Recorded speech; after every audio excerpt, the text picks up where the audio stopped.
Vrindavan is situated in the state of Uttar Pradesh, district Mathura. It shares borders on the northwest with the state of Haryana and on the west the state of Rajasthan. Nowadays people call Vrindavan the village 15 kilometers northeast of the very ancient city of Mathura, the capital of district. But 5,000 years ago, Vrindavan referred to the extensive forests that covered Mathura district and also known as Mathura Mandala or Vrajabhumi, the land of Krishna.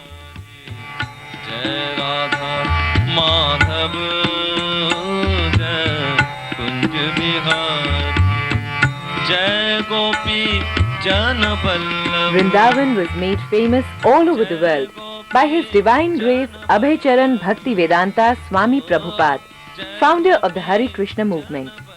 He describes Vrindavan as follows. Vrindavan is such a nice place. Flowers are always blooming. And there are even various kinds of decorated deer. Birds are chirping, peacocks are crowing and dancing, and bees, cuckoos there sing nicely in 5 kinds of tunes.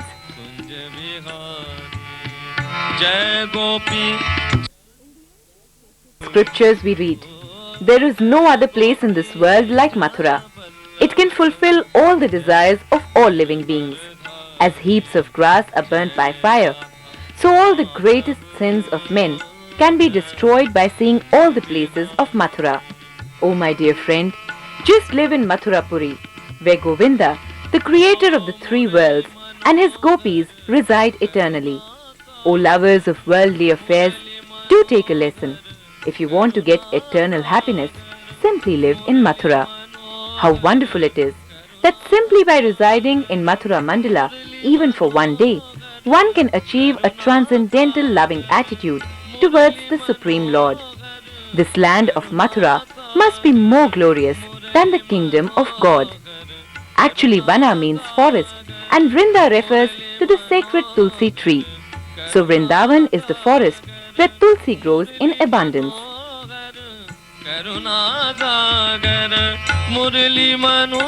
Tulsi Devi gives unlimited bliss to the devotees of Lord Krishna who worship Tulsi every day.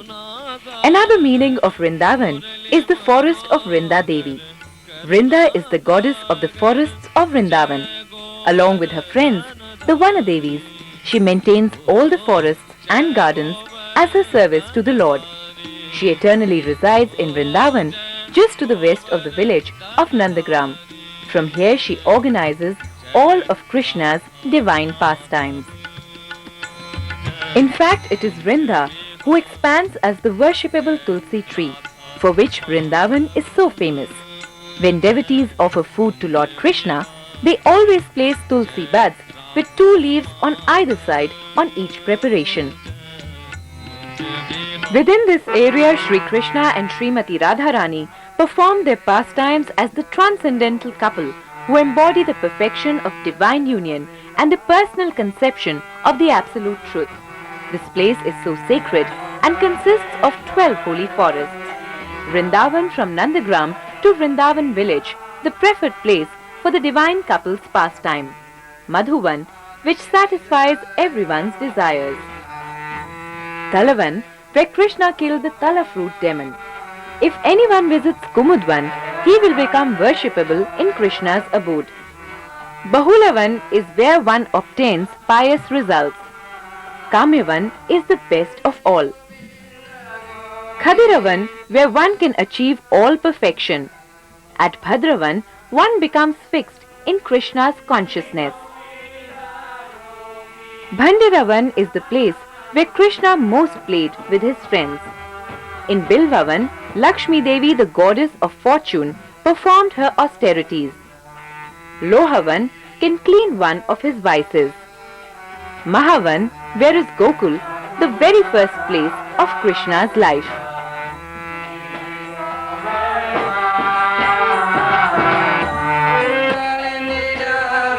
Although they may appear material, all the villages, forests and cow pastures within Mathura Mandala are perfectly spiritual.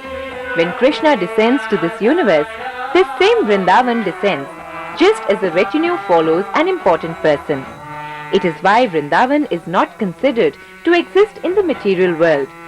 Devotees therefore take shelter of Vrindavan in India, for it is considered to be a replica of the original Vrindavan in the spiritual world. Krishna says the whole area of Vrindavan forest is like my body, and the backbone of that body is the Yamuna river, who flows with nectar like water. The Yamuna river embraces Vrindavan town. She originally comes down from the spiritual world, and on the earth she comes down in the Himalayas from Kalinda mountain. She has thus become known also as Kalindi. Her waters are so purifying that bathing 100 times in the Ganges is equal to one bath in the Yamuna. A person who bathes in Yamuna becomes pure and self-controlled. By the Yamuna's touch, a sinful person becomes free from sins, pious and saintly. Simply by bathing in Yamuna, the devotees attain the association of Sri Krishna.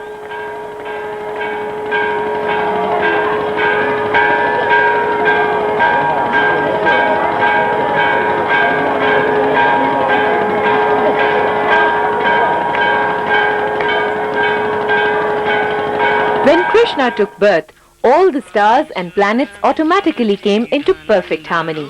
He appeared as the son of Vasudeva and Devaki. Devaki's brother Kamsa had usurped the throne of Mathura. An oracle warned him that the eighth son of his sister would kill him. Thus, at the time of Krishna's birth, they were in jail, and one after another, Kamsa had killed all her sons. At the same time in Gokul, Mother Yashoda Mai, Nanda Maharaj's wife, gave birth to a baby girl, who was Yogmaya herself, the internal potency of the Lord, who controls the influence of the material energy. With her power, she made everyone at Kamsa's palace enter into a heavy sleep and opened every door and chain. In this way, Vasudeva could take Krishna out from the prison. It was a dark and stormy night, but with Krishna in his arms, he could see as if it was daytime. Krishna is like the sunlight. Wherever he is present, the illusory energy compared to darkness cannot remain.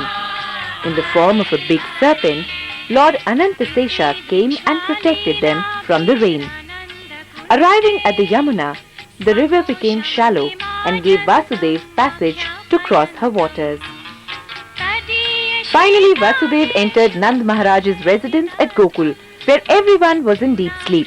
Carefully he switched the children and went back to Kamsa's palace with the newborn girl.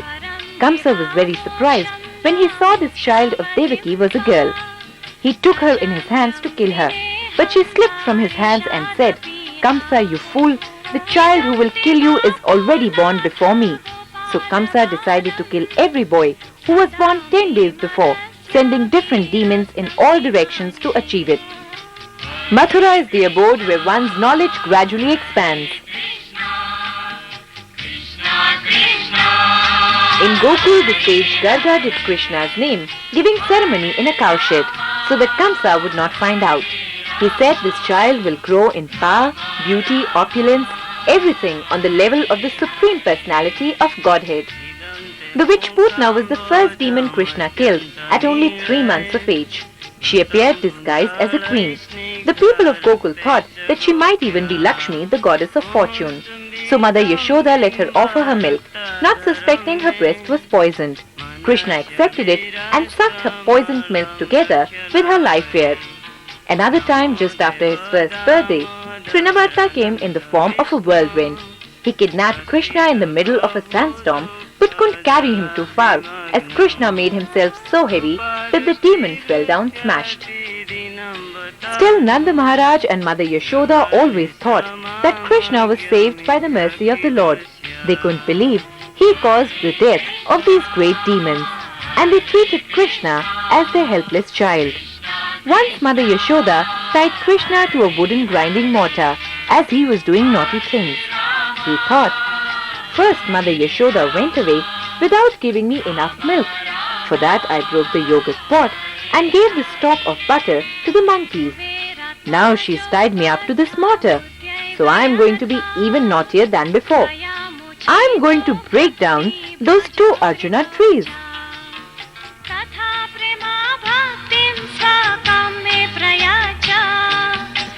Those trees were Nalakuvara and Manigriva, once two drunken brothers, sons of Kuvera, the treasurer of the demigods. They were at Shiva's garden, bathing naked and enjoying with young girls. They were so drunken that they would never think of doing something useful for the Lord. The sage Narad Muni happened to pass by and saw them in that condition. He tried to bring back some good sense into their hearts. He told them that intoxication, sex and gambling are the results of material opulence, in the material mode of passion. Forgetting the laws of nature, people believe they are never going to die. They thus pay too much attention to the body and the pleasures they can achieve with it. Although being poor seems to be bad karma, it does help protect one from false prestige, thus making it easier for spiritual advancement. But Nalakuvara and Manigriva would not listen to him. So Narad Muni decided to put a curse on them.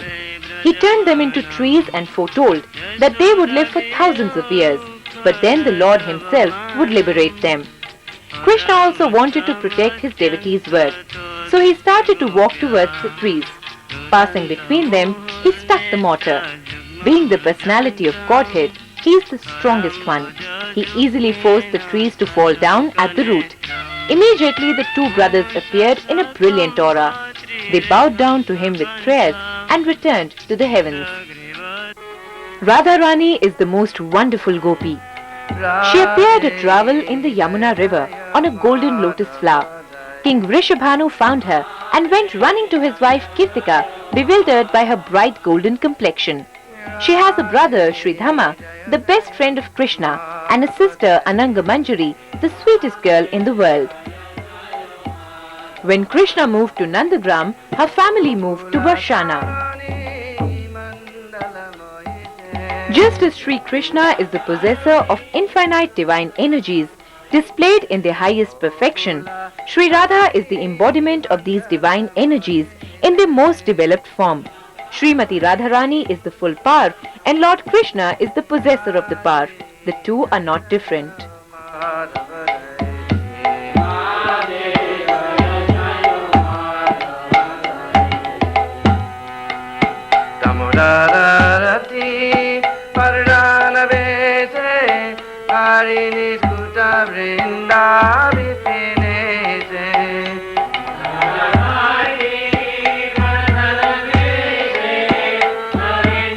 Out of the 8 main cowherd girls or gopis, Radharani and Chandravali are prominent. And out of these two, Radharani is the most prominent.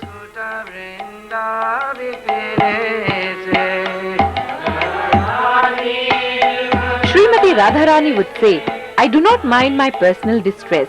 I only wish for the happiness of Krishna. His happiness is the goal of my life. However, if he feels great happiness in giving me distress, that distress is the best of my happiness. Radha's great service was her cooking for Krishna. Mother Yashoda asked Radha personally to come to Nandagram and cook for Krishna and the cowherd boys.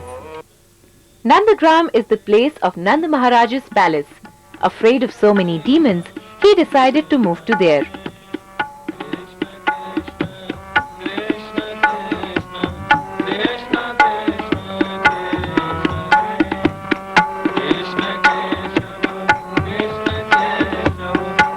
When Krishna reached his 6th year, he was allowed to supervise the cows.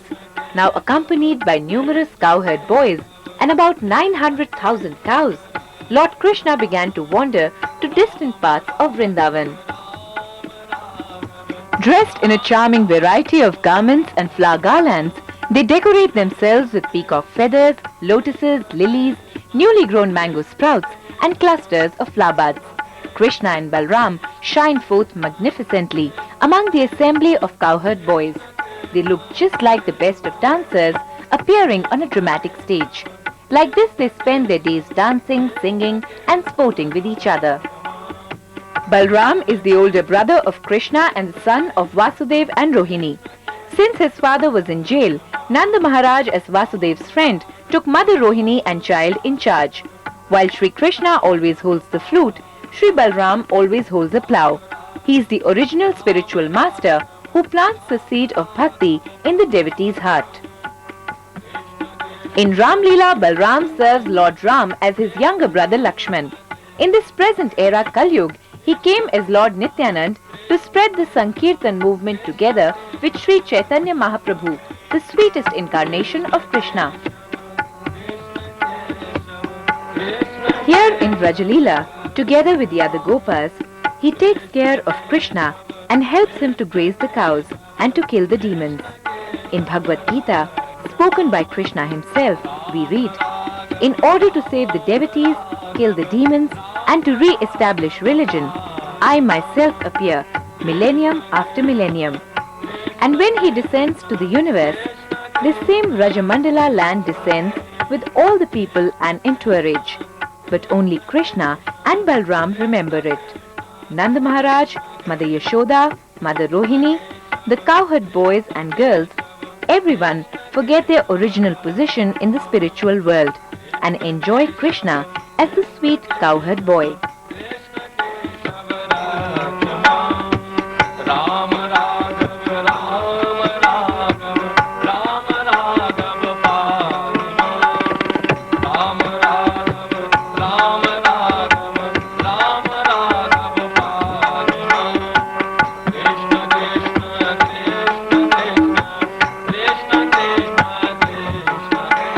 O friend, Vrindavan is spreading the glory of the earth, having obtained the treasure of the lotus feet of Krishna, the son of Devaki. The peacocks dance madly when they hear Govinda's flute, and when other creatures see them from the hilltops, they all become stunned, a cowherd girl commented. My dear gopis, Radha would answer, what auspicious activities must the flute have performed to enjoy the nectar of Krishna's lips independently, and leave only a taste for us gopis, for whom that nectar is actually meant. The forefathers of the flute, the bamboo trees, shed tears of pleasure. His mother, the river, on whose bank the bamboo was born, feels jubilation, and therefore her blooming lotus flowers are standing like hairs on her body. When Lord Krishna plays on his flute, another gopi remembers, the sweet music causes the moving living entities to become stunned and the non-moving trees to tremble with ecstasy. Vishakha would say, as it touches his splendid teeth, Krishna's flute looks like a crystal wand. Where it touches Krishna's red lotus palm, it looks like a ruby stick. And where it touches Krishna's blue lotus cheek, it looks like a sapphire. In this way, Krishna's flute looks like these three different jewels. Hearing the fluid sound made the cowherd girls mad with transcendental love, and they ran to meet the flute player Krishna. The natural love of the gopis is devoid of any trace of lust. It is faultless, bright and pure like molten gold. They are the helpers, teachers, friends, wives, confidants and maidservants of Lord Krishna. They know Krishna's desires and they know how to render perfect loving service for Krishna's enjoyment. They do not care for their own pleasures or pains. There are billions of gopis, but 8 are the main servants of Radha. Lalita is the sweetest and best friend of Radharani. She acquired the rare distinction of being expert in dressing Radha. Vishakha has a more tempestuous but diplomatic character and is the most intelligent and expert of all the gopis' messengers. Chitra is a trained gourmet cook and she is an expert in literature, astronomy, astrology and making music playing water pots. Indulekha, also hot-tempered and contrary nature, knows the science of palmistry and charming snakes. Champakala is secretive, expert in the art of logical persuasion, a diplomat skilled in thwarting Radha's rivals like Chandravali. Rangadevi is an ocean of gestures, words and very fond of joking with Sri Radha while standing before Krishna. Tungavidya is another hot-tempered gopi, learned in the 8 branches of Vedic knowledge and a music teacher. Sudevi is the most sweet and charming sister of Rangadevi. She always remains beside Sri Radha, arranging her hair, decorating her eyes and massaging her transcendental body with scented oils. In Krishna's exchanges with the gopis through the Ladini Shakti, internal pleasure potency, there is unlimited and unending ecstasy. This pleasure is far different from the quickly satiated lusts of sexual affairs, which are soon followed by painful entanglements and karmic reactions. The Vrajagopis are glorified throughout the Vedas and by Sri Krishna and Sri Chaitanya Mahaprabhu as being the best devotees of Krishna, because they offer completely surrendered, selfless service at the lotus feet of Sri Krishna. But the humble gopis themselves praise Sri Giriraja as the best devotee of Krishna, serving in many ways. Sri Giri Govardhana is considered as non-different from the Supreme Lord Sri Krishna. One day 7-year-old Krishna saw that his father and some other cowherd men were absorbed in preparing a sacrifice to satisfy the king of the demigods, Lord Indra. So he asked very respectfully why they were going to do that. Nanda Maharaj thought that Krishna would not be able to understand the complexity of the act. He tried to explain him that it was a traditional ceremony the country people used to do to please Indra in order to get plenty of rain for the fields. Krishna then began to argue.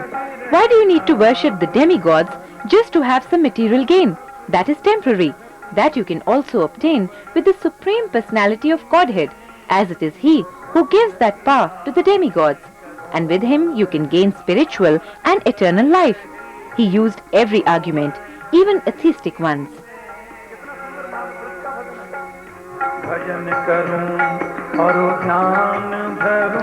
Why not simply do your duty nicely? If you do that, surely you'll get the results. Then he gave arguments based on the laws of karma. Everyone takes birth with his past karma, and everyone leaves this life taking with him his present karma. Everyone takes birth in different situations due to his past activities. Whatever you do, it will be useless.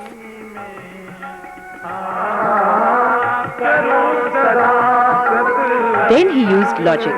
Indra also sends water to the oceans where there is no need of water. Everyone tried to defeat his arguments, but Krishna always found out some new point of view. As Vaishyas, the agriculture class, we have a special relationship with Govardhana Hill, which feeds our cows and gives us grain to eat.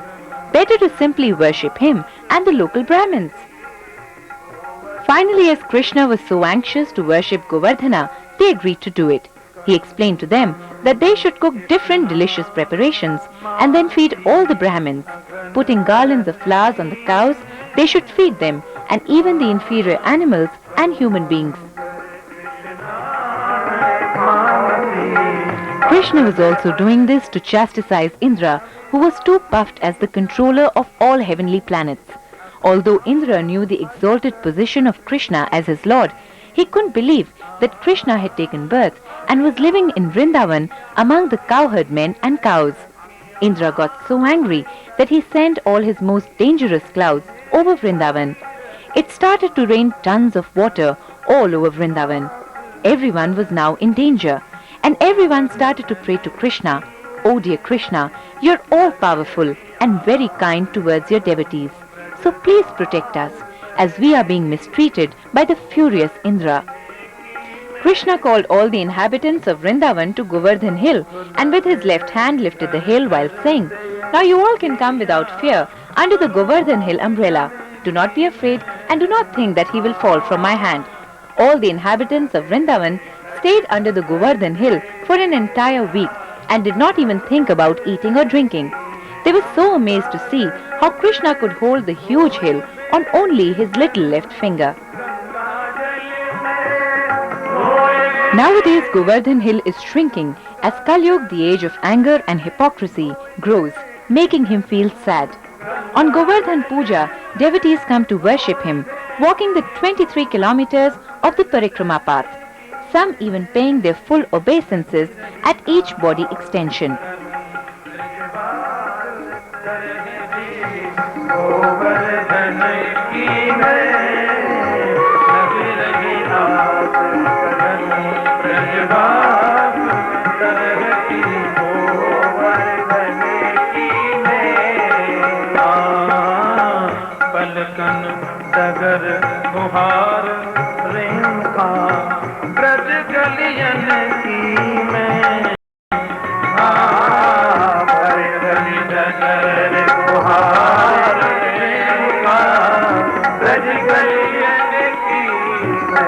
Giri Govardhana stands in a peacock pose.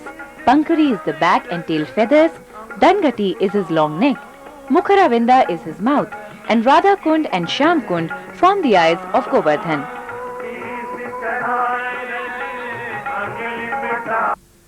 Radha Kund and Shyam Kund are the favorite site of Radha and Krishna's wonderful amorous sports during the day.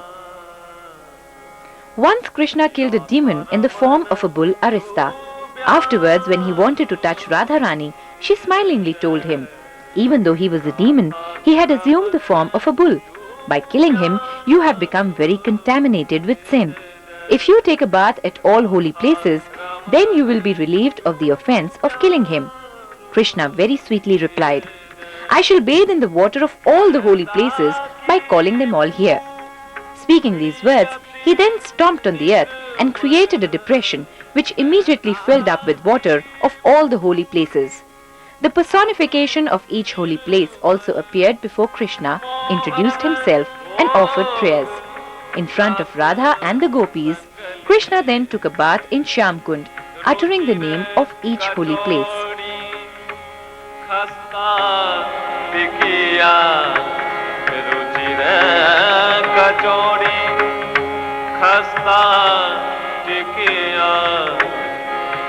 Hearing Krishna speaking some boastful words, Radha and her gopis responded by creating their own pond, digging out a deep depression left by the huge footprint of the demon.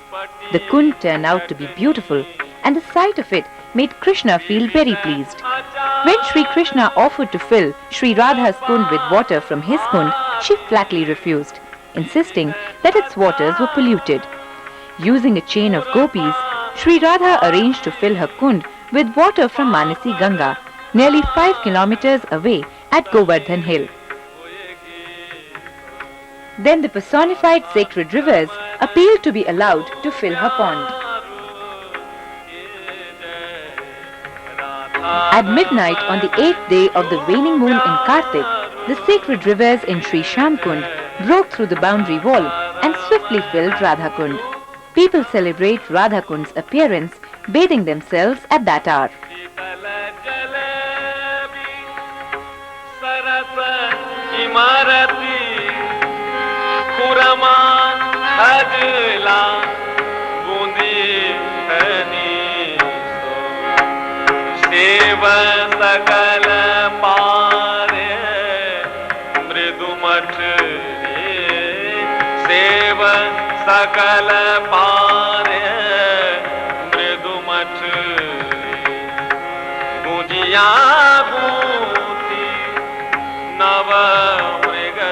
Nowadays, these two lakes are surrounded by a village. But 5,000 years ago, when these pastimes happened, they were surrounded by the most magnificent fruit trees, luxurious vegetation, and wonderful birds and animals. The ground was made of the most soft sand, and we could clearly see millions of colorful gems of rubies, emeralds, diamonds, and each gopi had her kund, where Radha and Krishna came to take bath depending on their moods.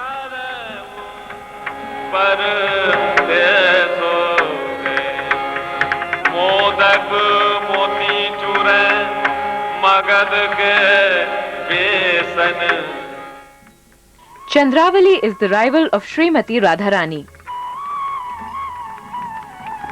Sometimes Krishna goes to her kunj. She has her gopis friends as well, and she is very submissive to Krishna.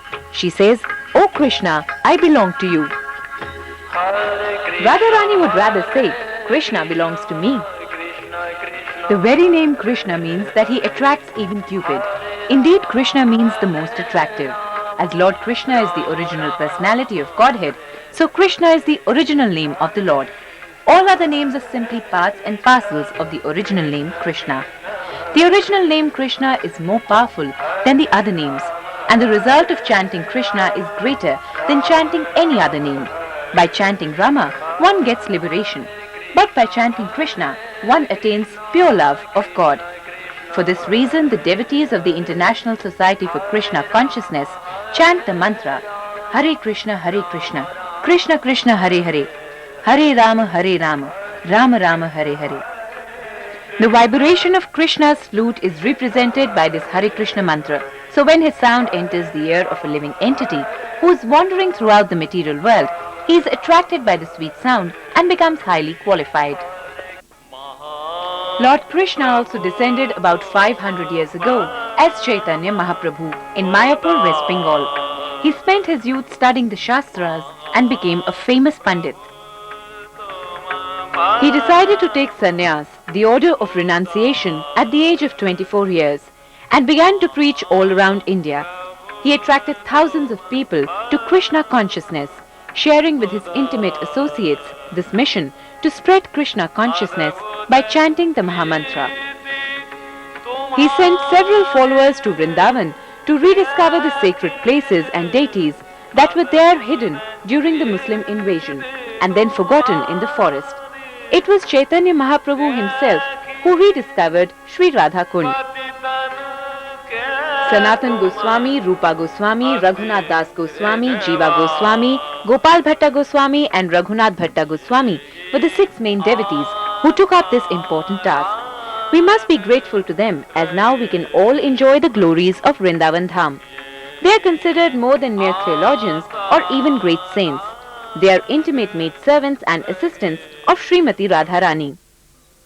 Anyone who smells a flower from Vrindavan, feels the breeze from Vrindavan, sees a person from Vrindavan, or somehow or the other bows down in the direction of Vrindavan, or once utters the auspicious name, even if he dies in some place far away from Vrindavan, will at once attain the transcendental abode. Imagine the power of this place. Aho ami devavaramararchitam padambujam te sumanaha phalarhanam namantu padaya sikhabhiratmanas tamopahatyai tarjanna jatkritam. The Supreme Personality of Godhead said, O greatest of Lords, just see how these trees are bowing their heads at your lotus feet, which are worshipable by the immortal demigods. The trees are offering you their fruits and flowers to eradicate the dark ignorance that has caused their birth as trees. In fact, all the creatures of Vrindavan, including the trees and cows, were great souls who could personally associate with the Supreme Personality of Godhead. The peerless and supreme land of Vrindavan is the blissful abode where the Supreme Personality of Godhead enjoys pastimes. It is the incarnation of the Lord's form and is non-different from him. Under this tree, Krishna and Balram played on each other's shoulders, and in order to remind us this, appeared a black and white tree. Here begins the Parikrama road, the road that surrounds Vrindavan. Vrindavan has about 5,000 temples. Whoever circumambulates Vrindavan will get the blessings of all these temples and will be purified of all his sins.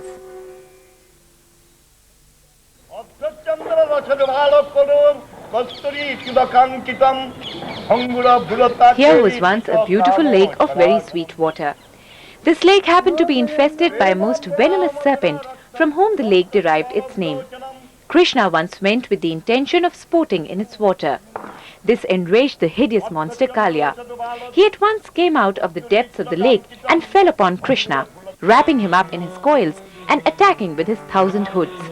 Krishna climbed on the hoods of Kalya and began to dance on his 1,000 heads. He danced in an infinite variety of the most marvelous of figures. The kicking of Krishna's feet crushed the towering pride of the myriad-hooded monster. Kalya lowered his hoods and vomited blood.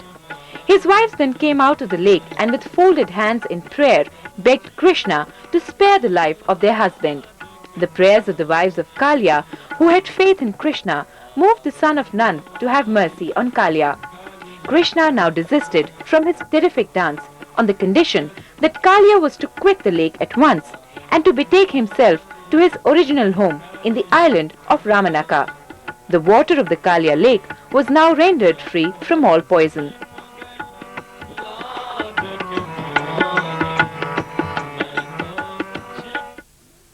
Once a large boat grounded on a sandbar of Yamuna river. The owner of the boat, a merchant named Krishnadas Kapoor, despaired of losing all the money he had invested to deliver some special goods to Agra. Seeing this, Sanatan Goswami asked him to come to his hut to worship and pray to his Madan Mohan deity. At once the boat floated clear. Soon he came back as a very wealthy person. Seeing that all had happened by Madan Mohan's mercy, he decided to finance the construction of his temple, the first of the Goswami temples in Vrindavan, finished around 1580.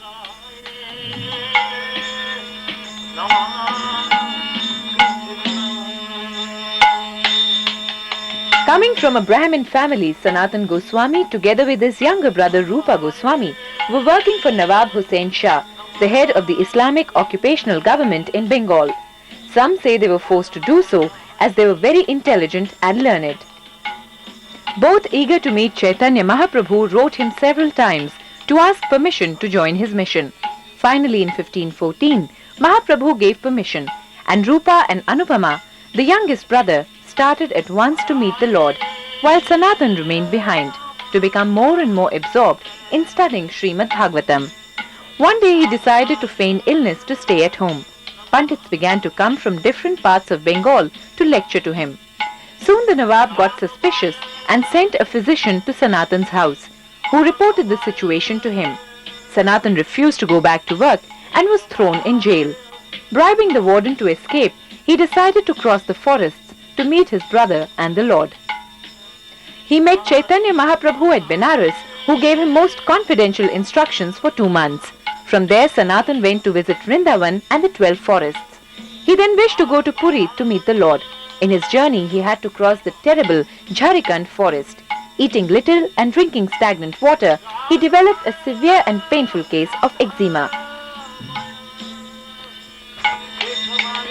In Puri, he stayed with Haridas Thakur, the master of the holy name, as Chaitanya Mahaprabhu called him. Haridas was a very renowned soul who chanted 300,000 names of Krishna a day. Every day the Lord would come to visit them, embracing both with affectionate love. Sanatan was feeling very bad that the Lord had to touch his running sores. He was so sad that he decided to throw himself beneath the massive wheels of the Rath Yatra cart in the coming festival. Understanding his feelings, Mahaprabhu told him, "Is it not a fact that you have surrendered body and soul to Krishna? If your life belongs to Krishna, then you have no right to end it. The time of your demise is up to him. You cannot misuse another's property." Saying this, the Lord embraced Sanatan, making his disease disappear. Back in Vrindavan, he once met a Brahmin who had a beautiful deity that he recognized to be Madan Mohan, a deity that Sri Chaitanya had wanted him to find. The next day, Sanatan went door to door begging for alms, as every renounced sadhu does.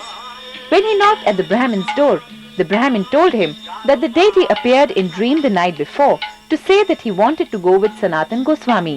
So the Brahmin gave the deity of Madan Mohan to him. Kesi was another demon Kamsa sent to kill Krishna. As the horse demon approached, Krishna caught hold of his legs and then cycled the demon a number of times. When the demon was completely baffled as to what was happening, Krishna picked him up, just as a child picks up a flower, and then threw him 100 yards away, which knocked him unconscious. On regaining consciousness, Kesi again charged towards Krishna. This time, Lord Krishna pushed his hand inside the horse's mouth, knocking out all his teeth. The Lord's hand then began to expand in the horse's throat. Kesi demon immediately started choking to death.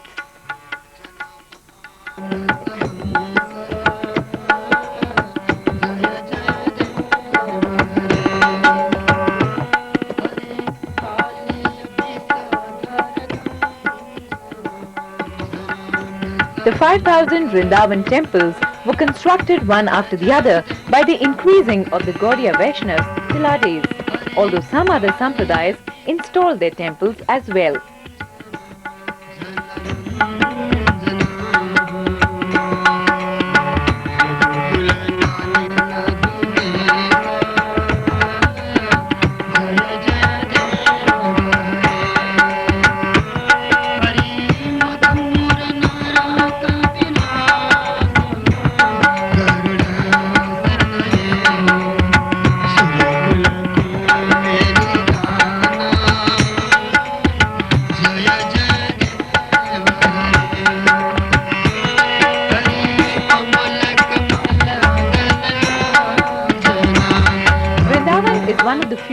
Places in India where the teaching of the 6 Goswamis on Vedic philosophy was kept quite intact in each Brajvasi home.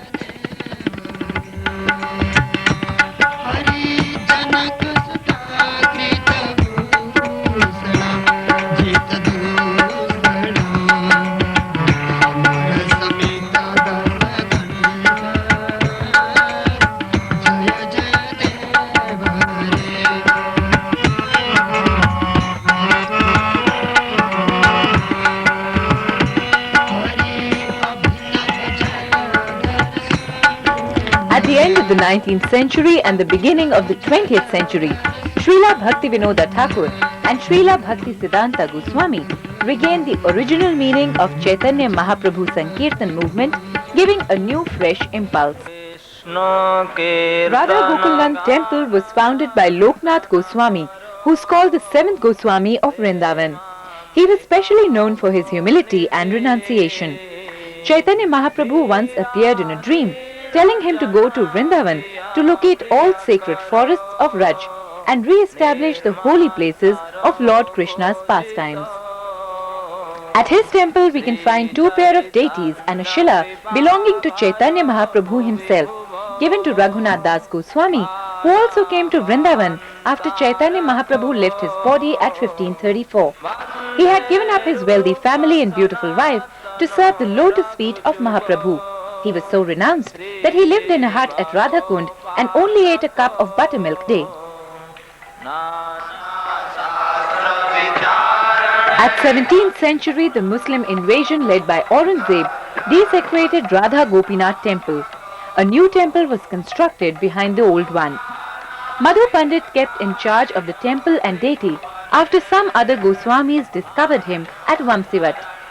Originally the deity was installed by Vajranabh, Lord Krishna's grandson, 5,000 years earlier.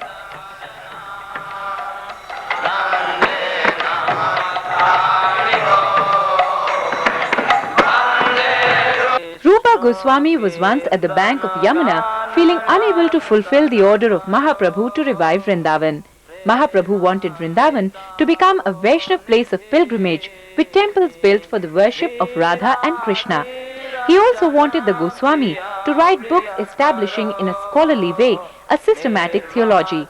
While in that mood, a boy appeared who showed him a hill where he said was buried the Govindadev deity, also installed by Sri Krishna's grandson Vajra. He also told him that every day a large cow would come and shower her milk on the hill in order to give the deity a meal. Observing that it was true, he asked the villagers to help him excavate the hill, finally finding the beautiful Govindaji. Many of the villagers were so impressed that they became followers of Srila Rupa Goswami. Raghunath Bhatta Goswami came from Puri after Chaitanya Mahaprabhu left his body. He took shelter of Rupa Goswami's Govindaji deity. He was a prominent preacher of Srimad Bhagavatam and people would come from everywhere to hear him. Eventually Raja Man Singh, father of Jai Singh, who founded Jaipur, became his disciple and constructed a gorgeous temple for the deity. Only in 1590, after Rupa Goswami had left his body, could they finish the construction. Historians and experts in architectural development have described it as the most interesting and elegant edifice that Hindu India ever produced, at least in Upper India, and the only one perhaps in which we find a few hints of European architecture. The 18th century Muslim invasion led by Aurangzeb dismantled the top few stories of the temple, for which reason it appears now a little squat. The deity was moved in time to Jaipur, where he is presently being worshipped in grand style. Rupa Goswami is responsible for the disciplic succession of the ISKCON movement. He left an immense body of literature detailing the process of bhakti. In all, he wrote at least 100,000 verses and his books are still studied. Gopal Bhatta Goswami was born in an important Brahmin family. His older brother Prabodhanand Saraswati was already famous when Gopal Bhatta was 7 years old. Chaitanya Mahaprabhu stayed at their house during his South Indian tour when he visited Sri Rangam. The family used to serve as pujari at the Lakshmi Narayan temple, but Mahaprabhu convinced them to worship Radha and Krishna. In a little while the boy became very attached to Mahaprabhu. He cried so much when Mahaprabhu was leaving that he stayed for a couple of days more just to please him. When he left him, he instructed him to join Rupa and Sanatan Goswami in Vrindavan after his parents' death. In Vrindavan he met them and relished their association. Gopal Bhatta Goswami was also very learned, and together with Sanatan and Rupa Goswami wrote several books, of which Hari Bhakti Vilas is one of the most prominent. He once decided to visit Gangotri, the place where Ganges manifests herself. While taking his bath, some Shilas appeared in his bathing pot. He emptied the pot into the river. On filling it again, he found the Shilas had again come into his pot. Again he emptied his pot into the river, and a third time took water into his pot. When he looked into his pot, he found that 12 Shilas had appeared there. Understanding that this must be the will of the Lord, he accepted them. On returning to Vrindavan, he faithfully worshipped them every day. Some years later, a wealthy merchant offered him nice clothes, jewelry and other ornaments for the worship of the Lord. He refused the offer, saying that he had no deity who could use these ornaments, as he was worshipping Shalagram Shilas. The next day he found that his Damodar Shila had transformed into a beautiful deity of Krishna. He decided to call him Radharaman, as his appearance was near Sevakunj, the place where Krishna gives pleasure to Radharani. The exquisite deity is no more than 12 inches in height, but pilgrims come from all parts of India to pay their obeisances.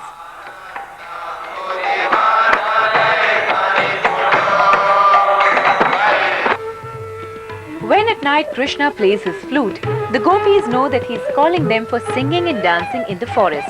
Sevakunj is the favorite site. Krishna and the gopis joyfully sang many varieties of melodies. Although imperceptible to mere mortals, they sang the celebrated and celestial Gandharva scale and so many other different scales that do not exist in this material world. Mixed with so many kinds of voice fade-outs and many other unique styles of voice and ragas. They sing and dance, making different forms with the shadows of their hands or mudras associated with the theme of the performance. The gopis clap in many kinds of rhythms, and Sri Krishna sings catchy tunes while dancing with them. When Krishna dances with Radha, Lalita and the others sing, Chitra and the others provide the rhythm, and Vrinda Devi and her group judge the performance of the divine couple.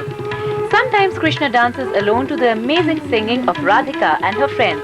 And sometimes Krishna watches Radharani dancing with her mind-boggling gestures.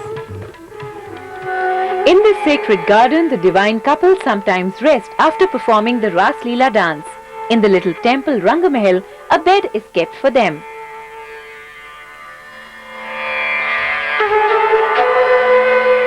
For eternal sleep, Vedic culture uses to burn the gross bodies. But spiritual advanced souls, the great devotees of the Lord, are buried and remembered, served and worshipped.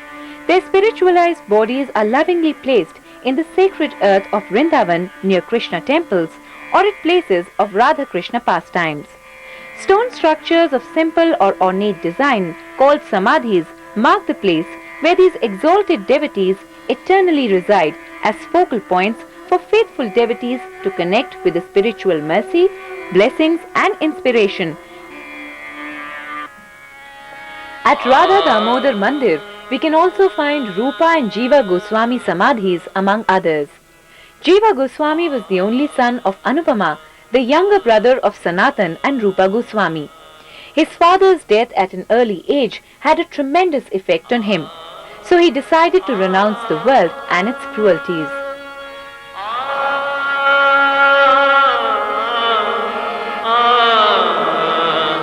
He studied the scriptures and began to worship Krishna Balram as non-different from Sri Chaitanya and Nityanand Prabhu.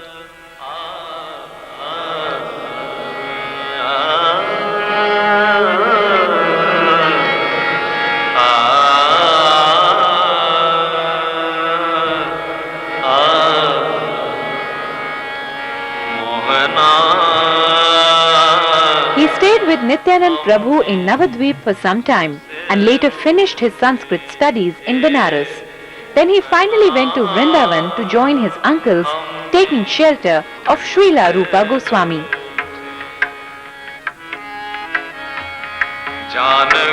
Rupa Goswami himself carved the beautiful deities of Radha Damodar and gave them to Jiva Goswami to worship. His Radha Damodar temple was directly constructed by Emperor Akbar, who was very impressed by Jiva Goswami. Once a renowned scholar came to Vrindavan to defeat Rupa and Sanatan. Both declined the challenge as they didn't want to enter in a mundane competition. In their humbleness, they even signed a document saying they had lost the debate. When Jiva Goswami saw it, he spent 7 days trying to vindicate the reputation of his masters. Running to them to share his conquest, he was severely chastised by Rupa. You have prematurely taken the renounced order of life, and consequently you were not able to conquer your anger and sense of pride. You are hereby banished. You should leave immediately. Jiva went to live far away on the bank of Yamuna. When after almost a year, Sanatan was aware of what was happening, he came to Rupa and told him that he had neglected one of Chaitanya Mahaprabhu's teachings, Jiva Doya, which means kindness to the living beings. Realizing the import of Sanatan's pun, Rupa laughed heartily and decided to be kind to Jiva and let him return to their association. Nevertheless, the debate with the scholar was important. If it hadn't happened, the mass of people would still believe that Rupa and Sanatan had been defeated by the scholar and would not accept the Vaishnav teachings. Jiva Goswami dedicated every moment to his mission of codifying Sri Chaitanya's philosophy for the benefit of mankind. Consequently, he is known as the most systematic preacher amongst the six Goswamis and has at times been called the greatest philosopher in all of Indian history. In the courtyard of the temple, there are rooms that have traditionally been rented by holy men. On the eastern side of the temple grounds, there is a room where His Divine Grace, Srila Prabhupada, lived for 6 years before leaving India to sail to USA in 1965. Here he produced the first 3 volumes of his translation and commentary on Srimad Bhagavatam.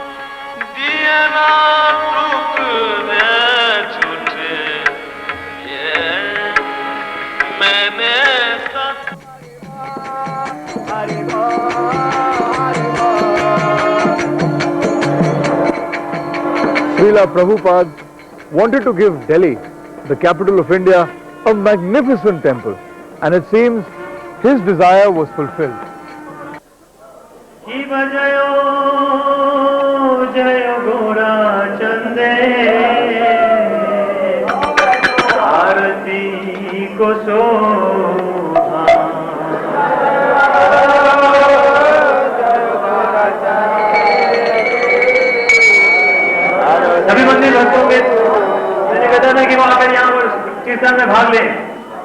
The Delhi ISKCON temple has been under construction for the last 2 years. It's not yet completed, but it's filled with visitors already. They come not only from different parts of the city, but also from different parts of the world, from all the 350 ISKCON temples, as Delhi is one of the first gateways to India for those who are seekers of the spiritual path.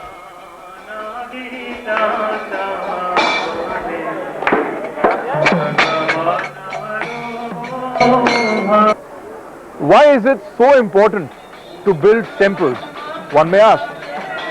A temple is a place where we can all gather to worship the Lord and His associates, where we can find peace and enlightenment.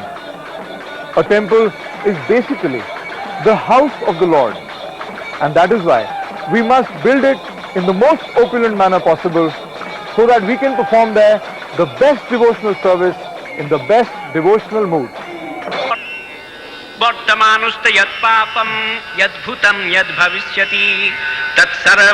These walls stand where the Pandavas lived after winning the battle of Kurukshetra. It is said that countless warriors died during this world war.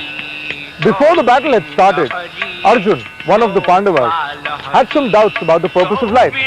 Lord Krishna, who was driving his chariot into battle, spoke to him the Bhagavad Gita, one of the most important scriptures of our Vedic culture. He explained to him that this body was like a dress which we use to survive in this material world.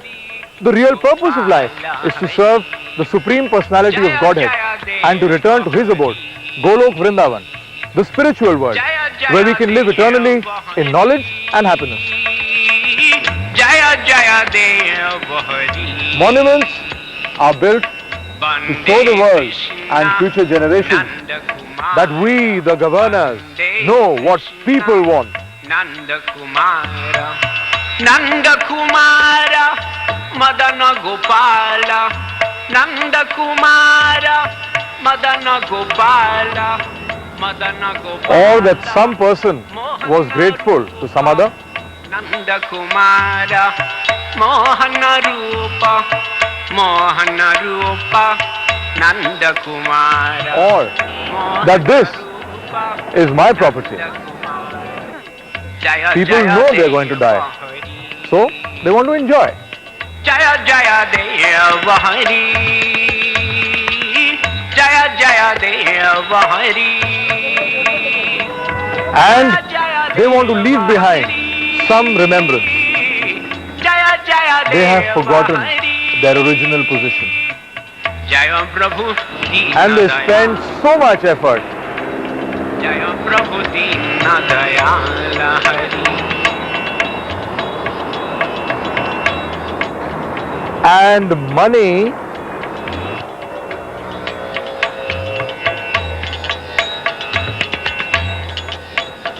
Jaya But Rama Hari. time is immemorial. Rama Hari Jaya. Krishna Hari Jaya. And everything Jaya Sachinanda is so temporary. Gaura Hari Jaya. Jaya Sachinanda We fight so much to survive. Gopala Hari Govinda. We want to be sophisticated to provide for every luxury. So let's see what people think about this. Hari Gopala Hari. आप भगवान में मानते हैं? Yeah, पूरा मानते हैं। That's from birth, from childhood. भगवान श्री कृष्ण में मानते हैं? हाँ मानते हैं। किसी जी को भी मानते हैं, राम को भी मानते हैं, कृष्ण को भी मानते हैं। ऐसा कुछ स्पेसिफिक नहीं है, but we believe in a power which is God. और सबकी पूजा है, लेकिन मेन भगवान कृष्ण। किशन जी। आप भी चीज से क्या मतलब है? पहले तो मैं ही मानती हूँ। पहले आप मानते हैं? आपकी वजह से ये मानते हैं? हाँ जी बिल्कुल। तो आपकी भक्ति की वजह से इनको भी भक्त बना दिया आपने। वो तो भक्त तो बन ही जाता है, भगवान में इतनी शक्ति होनी चाहिए कि भक्त बनाए। So tell me, how long have you been a devotee? From 1980, I became interested in the movement. From 1982, I joined full time. I was joined in Mayapur Gurukul in 1978. Then I shifted. I was study there in Mayapur Gurukul. Then I joined to Delhi Temple. I was serving 10 years there. Then I came to Vrindavan. I'm serving for 2 years in Vrindavan. So I started a doctorate in social psychology, but then I was totally dissatisfied with the whole Western academic perspective. And then finally I met devotees in 1973 or something. And I read one of Prabhupada's books for about 1 year. And of course I read a lot of philosophy, and I was raised in Christian tradition. And I was pretty serious Christian, praying to God and so on. So that was basically, then I gradually, you keep on experimenting. This is true, then you go a little deeper. Okay, it's still true, you go deeper. So I started visiting the temple in San Francisco in 1974, something initiated. And then I was a brahmachari there for 10 years. I came to India first time 1977.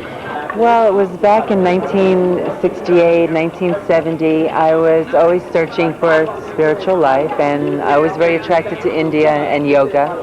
And then Srila Prabhupada, my spiritual master, came, and I met him at first in New Vrindavan in West Virginia. And what about the you? knowledge was amazing. Actually, I think Krishna consciousness people come because of many of the reasons. Some are in distress, some are in want of money, some are wise, and some are in search of knowledge. But I came because I was in distress actually. And after joining Krishna consciousness, there is nothing like distress, I feel. मैं उनकी तरफ आकर्षित